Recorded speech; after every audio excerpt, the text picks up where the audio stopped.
Cozy sweatshirts, but make 'em cookies. Let's decorate. Hi, I'm Leslie with Leslie's Cookies and Treats, and if you love decorating sugar cookies or you want to learn how, you're in the right place. Let's decorate together. So today I've got 3 versions of this cozy sweatshirt for you. All of the supplies are listed in the description, and you can get this cookie cutter STL file for digital printing on your 3D printer on my website. I'm starting out by using a white royal icing that's a little bit thicker than I usually use. It's more of a 20-second consistency, and I'm just going to outline where every part of the sweater is or sweatshirt, and then we'll go ahead and flood it in, being careful not to go over these lines in the middle. So to make my outline, I'm going to touch down with my icing, lift up my piping bag just slightly off the cookie, and then follow around the edge, going slowly and watching where my line of icing is falling, and stop squeezing as I get towards the end. Now, if you really wanted separation between the sleeves of the sweatshirt and the rest of the sweatshirt, I would let this outline dry while I did other cookies, but I'm too impatient for that, so I'm going to go ahead and fill in parts of this cookie and then use my scribe to settle the icing down. Because this is a stiffer consistency icing, I'm going to need to work in sections.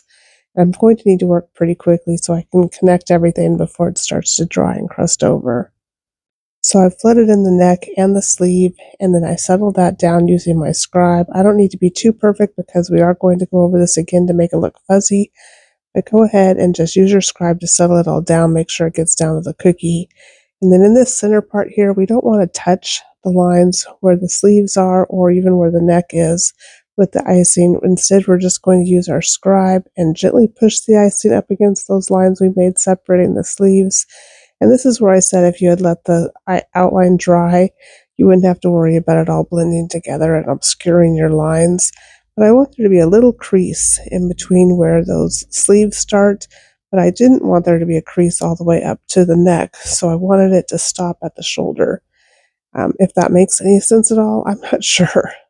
If you have questions, let me know in the comments.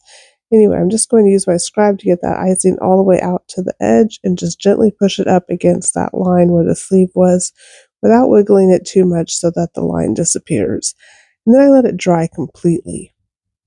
Now I'm coming back in with my same icing, and I'm just going to put a squiggle all over the cookie, and then I'm going to take a dampened paintbrush where I've wiped off all of the water on a paper towel, and I'm just going to gently tap up and down at my cookie. You want to use an older paintbrush for this because it will destroy the brush, but just go ahead and tap this icing down all the way around the cookie. Don't worry about the creases for the sleeves, just go ahead and get it all in there, and make sure you get the edges too. And if your brush gets too sticky, just rinse it off and wipe off all the excess water and keep going until you have a texture pattern that you like on your cookie.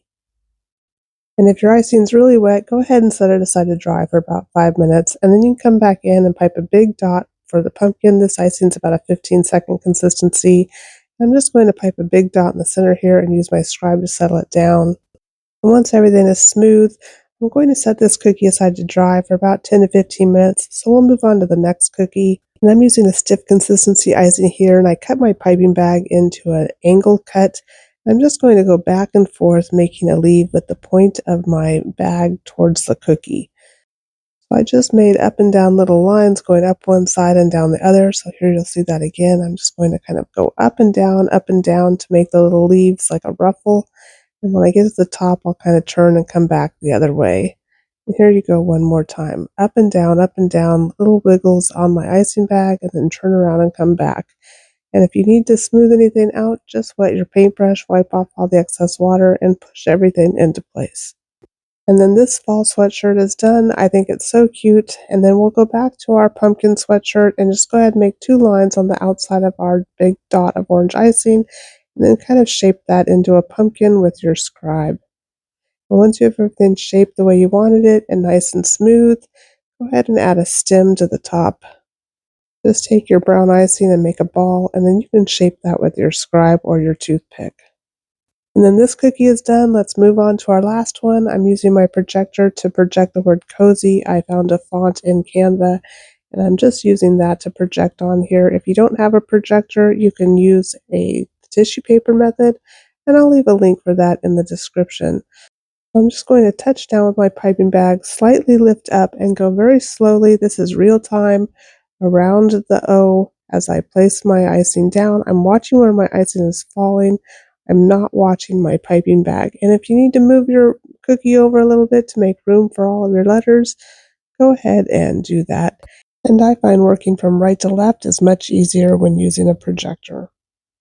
And so now that my word cozy is done, I'm going to outline all of these cookies. So again, grabbing my white icing, I'm going to go very slow and follow along the edge of the cookie, watching my line of icing where it's falling and not my piping bag as I go around.